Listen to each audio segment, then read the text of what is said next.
I stood up and left the party with my family after my mother insulted my daughter yet again. It wasn't the first time. She had always treated her unfairly, but this time I decided I had enough.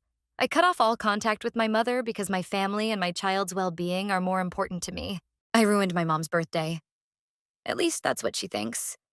But if I had to choose again between her and my daughter, I wouldn't even hesitate. My name is Cassie. I'm 35 years old. I have 3 kids, 2 biological and 1 stepdaughter. No, my daughter. I've been raising Lily since she was 2 years old. Lily has always been a part of me. I never saw a difference. But my mother did. From the very beginning. She never said it outright. Just little comments here and there about how Lily doesn't really look like us, how blood matters. I tried to ignore it. We're supposed to keep families together, right? Stupid me. Over the past year, Lily found a passion for cooking.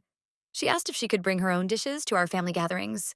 I saw how her eyes lit up when she placed her casseroles and cupcakes on the table, and I saw the way my mom would press her lips together tightly. At first, it was small advice. Add more salt. It's a bit overcooked. I told myself she meant well, but the comments got sharper, meaner. On Thanksgiving, my mother flat out said Lily ruined the meal with her disgusting slop. I barely kept it together. I asked my mom to stop, reminded her there was a child in front of her who was trying her best. She didn't apologize. She just turned away. I let it go then. But in that moment, a thought planted itself in my mind. She's never going to accept Lily. The real breaking point came a few weeks later at my mom's birthday party. I thawed out some curry she had made months ago and brought it to the celebration. Set it on the table and smiled. Lily worked really hard to make it taste just like Grandma's. I didn't plan to cause a scene. I just wanted to get through it like always. But when my mom started tearing into the dish, criticizing every bite, I knew. I couldn't stay silent anymore. When my mom finished tearing into the curry, the tension in the room was so thick you could cut it with a knife. Everyone sat in silence, some looking away, others pretending nothing was happening. I put my fork down and calmly said, "You know, Mom, that curry? It's yours. You made it 6 months ago. Lily just reheated it today." My mother froze. Her face went pale, then flushed red. For a few seconds, the room was so silent it felt suffocating. She mumbled something about just trying to help, but it was too late. I stood up, took Lily's hand, and asked her to step outside with me for some fresh air. My husband followed without a word, gathering our younger kids. On the porch, I sat down next to Lily. She tried to act like she was fine, but I could see her trembling. I wanted to hug her so tightly that all these horrible moments would just disappear from her memory. "You did nothing wrong," I told her. "You're amazing, and I'm proud of you." Lily nodded, but her eyes stayed sad. In that moment, everything became clear to me. No tradition, no family ties were worth the tears of my child. We stayed on the porch while the party went on inside like nothing had happened. A few minutes later, Mom came out. Her voice was cold. "So you're really going to ruin my birthday over some silly tantrum?" I took a deep breath, trying not to snap. "No, Mom. You ruined it when you decided to humiliate Lily," I said. She started justifying herself, saying it was just constructive criticism, that families should be honest with each other. But none of it mattered anymore. In my eyes, everything was painfully clear. My daughter would always come first. No exceptions. I gave her a brief thank you for the invitation, turned around and left, holding Lily's hand tightly. We drove home in complete silence. But inside, I felt a strange certainty. Bitter, heavy, but right. I had chosen my family, and it was the right choice. When we got home, the first thing I did was lock the door and lean against it, trying to pull my thoughts together.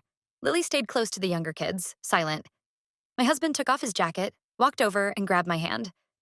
We didn't say anything. Words were pointless. I felt myself slowly sliding down, sitting right there on the floor, and only then did I finally let out the breath I'd been holding.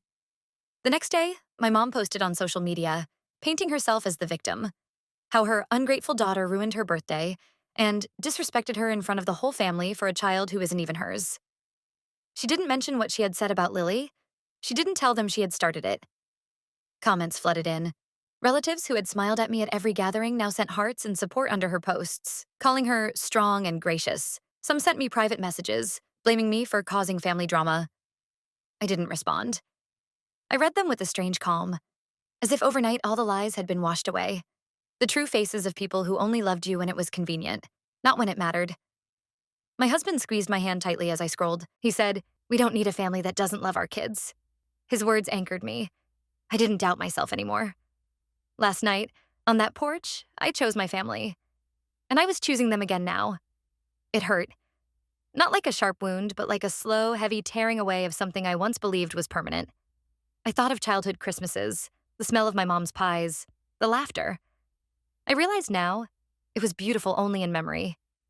In reality, a family that ranked one grandchild over another was never real.